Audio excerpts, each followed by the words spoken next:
Hello मित्रों, नमस्कार। मैं DPR आपका इस यूट्यूब चैनल में बहुत बहुत स्वागत करता हूं फ्रेंड्स।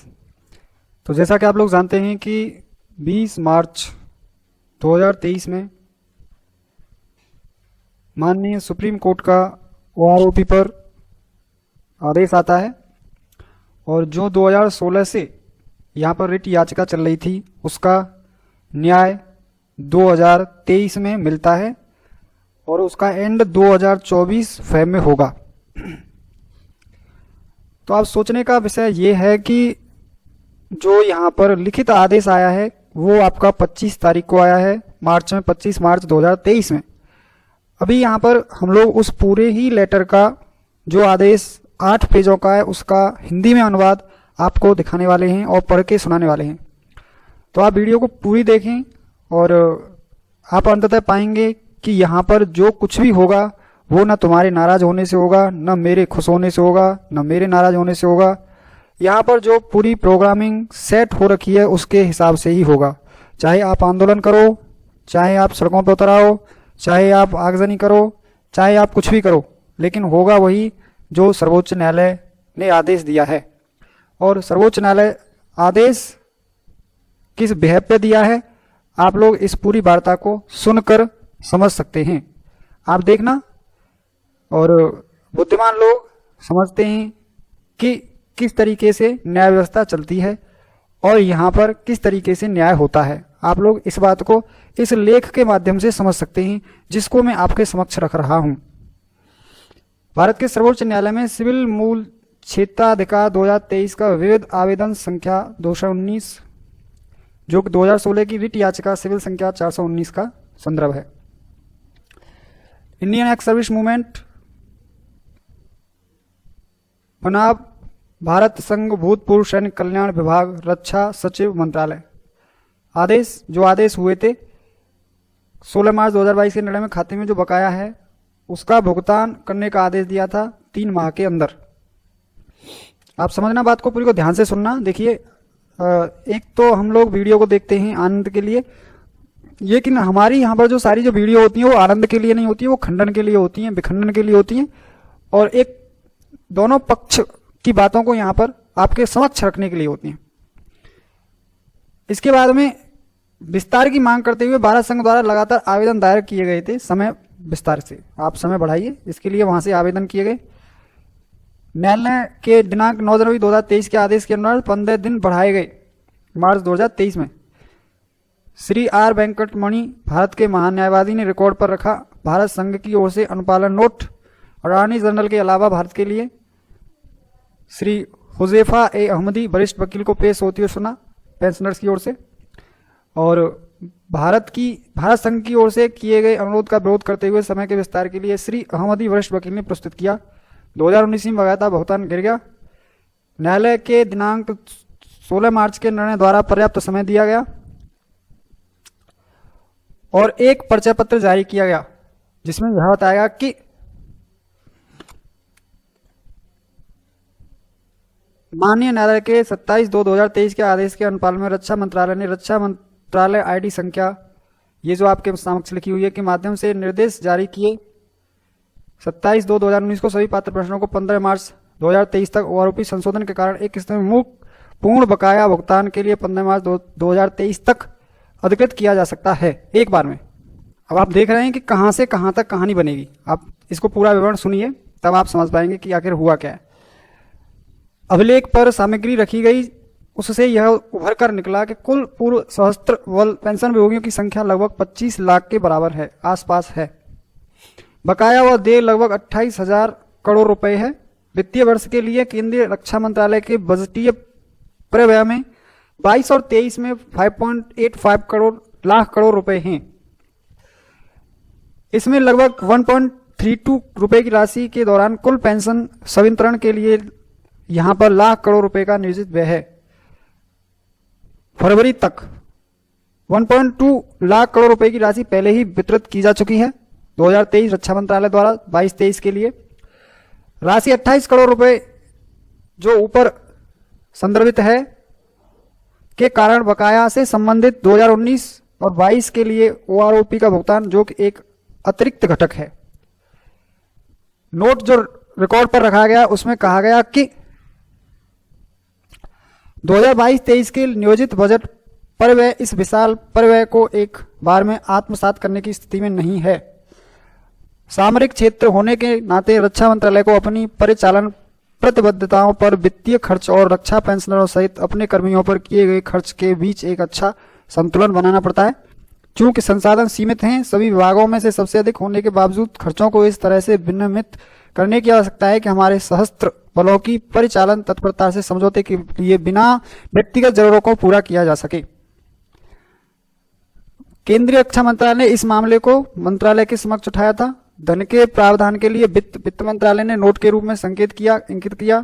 एक बार में इसे प्रदान करने में उनकी असमर्थता और एक चौंका देने वाला सुझाव दिया। भुगतान संघ की प्रतिक्रिया में जो कारण निर्धारित दिए गए थे, वित्त मंत्रालय के नोट में निकलकर क्या आया?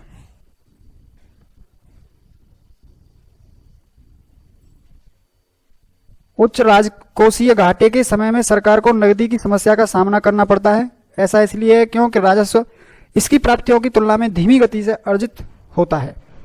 बेमेल अन्य बातों के साथ साथ पहले से संप्रेषित बाजार उधार की योजना के माध्यम से पूरा किया गया है। इसीलिए सरकार को अपने तरीकों और साधनों के भीतर बने रहने में सक्षम बनाने के लिए नगद संवितरण को प्राथमिकता दी जानी चाहिए। इस भुगतान प्राथमिकताओं में अन्य बातों के साथ साथ उधार के लिए ब्याज, ऋण भुगतान, वेतन और नियमित पेंशन संवितरण, विकास, सामाजिक सुरक्षा और सबसे जरूरत और गरीबों के लिए कल्याणकारी भुगतान जैसे कि भोजन और उर्वरक सब्सिडी शामिल है। मतलब हम लोगों को इन चीजों का भी भुगतान करना है, पेंशन के साथ साथ इनकी भी मदद करनी है। ये सारे काम भी हमें करने हैं। फिर आगे देखिए, पेंशन बकाया का नगद भुगतान करने के लिए अधिक उधार लेना राजकोषीय विवेक के विरुद्ध होगा। सरकार को आरोपी बकाया के किस्तों में भुगतान की धारणा के आधार पर वर्ष के लिए बाजार से उधार लेने की योजना को पहले ही पूरा कर चुकी है। केंद्र द्वारा वर्ष के अंत में उधार लेने पर रोक वित्तीय वर्ष के अंतिम महीनों के राज्य को उधार लेने के लिए जगह छोड़ने की एक सोची समझी नीति का हिस्सा है। वर्ष के अंतिम महीनों में हम उधार नहीं ले सकते, वित्तीय वर्ष खत्म होने वाला है। केंद्र द्वारा अचानक परिवर्तन या अतिरिक्त उधार लेने से राज्यों और निजी क्षेत्र को प्रभावित करने वाली ब्याज दरों में वृद्धि होगी। इसलिए नए सिरे से उधार लेने के लिए मैक्रो इकोनॉमिक प्रभाव बहुत प्रतिकूल होने की संभावना है और यह संभव नहीं है। आते हैं आगे। यह ध्यान देने की आवश्यकता है कि सरकार की तत्काल प्राथमिकताएं आर्थिक विकास को पुनर्जीवित करना और बनाए रखना, मुद्रास्फीति के प्रभाव को कम करना और सबसे गरीब और जरूरतमंदों को आर्थिक कठिनाइयों के घातक प्रभावों से बचाना भी है। राजकोषीय क्षमता की सीमाओं और समाज के विभिन्न वर्गों की कल्याणकारी जरूरतों को संतुलित करने और प्राथमिकता देने की परिणामी आवश्यकताओं को देखते हुए यह अनिवार्य है कि सरकार के नगद शेष के प्रबंधन में विवेकाधिकार की अनुमति दी जाती है और इसे कायम रखा जाए। माननीय सर्वोच्च न्यायालय द्वारा इस निवेदन पर एक अनुकूल विचार समाज के विभिन्न वर्गों के बीच विकास, कल्याण, वितरण में समानता और निष्पक्षता के सिद्धांतों को बढ़ावा देगा। इस पृष्ठभूमि में प्रस्ताव न्यायालय के समक्ष रखा गया है और संघ सरकार निम्नलिखित शर्तों में है। मैं 25 लाख पेंशन में से 4 लाख पेंशन भोगी ओरावपीर एरिया के योग्य नहीं हैं, क्योंकि वे 2018 में रैंक के लिए औसत वेतन से अधिक पेंशन प्राप्त कर चुके हैं और इसलिए यह संख्या घटकर 21 लाख रह गई है।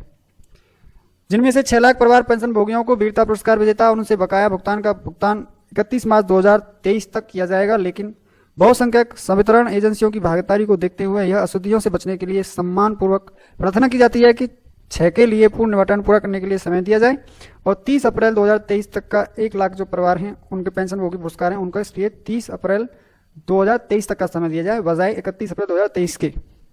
ये वहां पर एक पक्ष अपनी बात रख रहा है सरकार की तरफ से।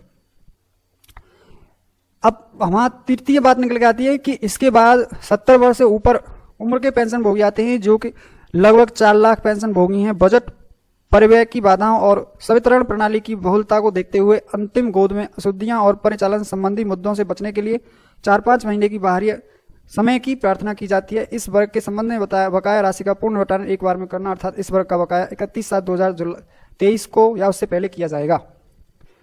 चतुर्थ यहाँ पर आता है 10-11 लाख पेंशन की अंतिम किस्त पर आते हुए भुगतान के आकार और विभिन्न परिचालन कारकों पर विचार करते हुए 4 समान किस्तों में संवितरण के बजाय मतलब एक किस्त पहले ही भुगतान की जा चुकी है और 2 साल की अवधि में फैली हुई है। आवेदक यह कार्य करते हैं 31 मार्च 2024 समाप्त होने से पहले वित्तीय वर्ष 2023-24 के भीतर शेष 3 किस्तों का भुगतान इस प्रकार न्याय प्रदान करें, भुगतान और इस प्रकार न्याय प्रदान करें। तो यहां पर ये बंद जो लिफाफा दिया गया था सरकार ने, वो इस लिफाफे में ये सारी बातें लिखी हुई थी। केंद्र सरकार इस न्यायालय के फैसले पालन करने के लिए बाध्य है। आगे लिखा है कि आप जो भी निर्णय दोगे हम उसके लिए पालन करके उसको पालन करने के लिए बाध्य हैं, हम उसका पालन करेंगे। इसके बाद में यहाँ पर ओआरओपी योजना के संदर्भ में साथ की गई जो सामग्री है रिकॉर्ड पर रखे जाने अब आदेश की प्रकृति पर महत्वपूर्ण प्रभाव पड़ता है, जिसे समय सीमा के अनुपालन के संबंध में न्यायालय द्वारा पारित किया जाना चाहिए। केंद्र सरकार ने कहा कि 25 लाख पेंशनों में से 4 लाख ओआरओपी के बकाया उगे नहीं है, जिसमें से ये सारी चीज 2015 रैंक के लिए औसत वेतनभोगियों की कुल संख्या ओआरओपी घटक का भुगतान किया जाना है, जिसकी सीमा में 21 लाख पेंशन भोगियों में से केंद्र सरकार के पास है। वचन दिया है कि 30 अप्रैल 2023 तक ओआरओपी बकाया राशि का उनको भुगतान कर दिया जाएगा। परिवार पेंशन भोगियों वीरता भोगियों 6 लाख ऐसा है वर्गीकरण है। और फैमिली पेंशन ब्रिगेडियर और ग्लेन अवार्ड विनर से राष्ट्र के लिए असाधारण सेवा जो करने वाले हैं वो सभी पुरस्कार विजेता हैं, उनको भी यहाँ पर ये भुगतान दिया जाएगा। केंद्र सरकार ने यह प्रस्ताव भी दिया जो पेंशन भोगी इससे ऊपर हैं, मतलब 77 वर्ष की आयु जिनकी लगभग 4 लाख हैं, उसका भुगतान किया जाएगा 4 से 5 महीने की सीमा में। से संबंध में यहाँ पर 11 लाख पेंशन हैं, उनको 2024 में दिया जाएगा। पक्षों को सुनने के बाद हम निम्नलिखित निर्देश जारी करते हैं। यहाँ पर माननीय सुप्रीम कोर्ट ने कहा है कि दोनों पक्षों की बातें सुनी और उसको सुनने के बाद हम यहाँ निर्णय दे रहे हैं, आप उसको सुनिए। परिवार पेंशनर और वीरता पुरस्कार के लिए ओआरओपी की देय राशि का भुगतान विजेताओं को 30 अप्रैल 2023 या उससे पहले एक किस्त में किया जाएगा। पहला स्टेटमेंट, 70 वर्ष की पेंशन भोगियों की ओआरओपी की देय धनराशि का भुगतान या तो उससे ऊपर 30 जून 2023 को या उससे पहले किया जाएगा। संघ सरकार या तो पूरी बकाया राशि एक किस्त में दे सकती है या फिर 2 या 2 से अधिक किस्तों में बारी सीमा के समय आप लेकर, लेकिन भुगतान 30 जून 2023 तक ही होगा। शेष पेंशन भोगी की बकाया राशि आप 31 अगस्त 2023, 30 नवंबर 2023 और उससे पहले समान किस्तों में या 28 फरवरी 2024 तक या उससे पहले आप लोग कर सकते हैं। सुनवाई के दौरान विद्वान द्वारा विशेष रूप से स्पष्ट किया गया, यहाँ पर ये चीज भी बहुत इंपॉर्टेंट नोट करिए, इस चीज को भी उन्होंने कहा है कि आप लोग ये जो कर रहे हैं इसका प्रभाव ओआरओपी 3 पर न पड़े। ऐसा ना हो कि आप ये जो कार्य कर रहे हैं उसका समय का प्रभाव ओआरओपी 3 पर पड़े, जिससे ओआरओपी 3 लेट हो। तो यहां पर कहा है कि इस प्रकार यहां इसका लंबित आवेदन का निस्तारण किया जाता है। डॉक्टर संजय भाई चूण एंड ये सिंह वर्मा जी एंड जेबी पर्दीवाला, नई दिल्ली मार्च 20, 2023 में ये जो लिखित मैंने आपको पूरा यहां 8 पेज का ये लिखित आदेश सुप्रीम कोर्ट का, माननीय सुप्रीम कोर्ट का मैंने आपके सामने समक्ष रखा और उसे सुनाया और बखूबी मुझे उम्मीद है कि आपकी ये समझ में आया होगा। यदि आपके पास अब भी कोई डाउट है, क्वेश्चन है तो आप लोग कमेंट कर सकते हैं और विचार करके बताइए कि क्या यह सभी सुनिश्चित सुनियोजित कार्य के प्रति संबंधित हुआ है या नहीं। आप इस चीज को निर्णय देकर बताइए, कमेंट करिए क्या यह क्रमबद्ध तरीके से नहीं हुआ है। मित्रों, यहां पर सारे चरण, सारी चीजें, सब कुछ देख के ही सभी कार्य संपूर्ण किए जाते हैं। एक पक्ष की बात को मद्देनजर रख के ही कोई फैसला नहीं लिया जाता है। देश में पूरी कानून व्यवस्था बनाए रखने के लिए सभी घटक मायने रखते हैं और उन पर विचार विमर्श किया जाता है, तब जाके कोई आदेश पारित किया जाता है। तो फ्रेंड्स, वीडियो कैसी लगी जरूर बताएं। मैं आपसे अगली वीडियो में फिर मिलूंगा, तब तक के लिए जय हिंद, वंदे मातरम, नमस्कार।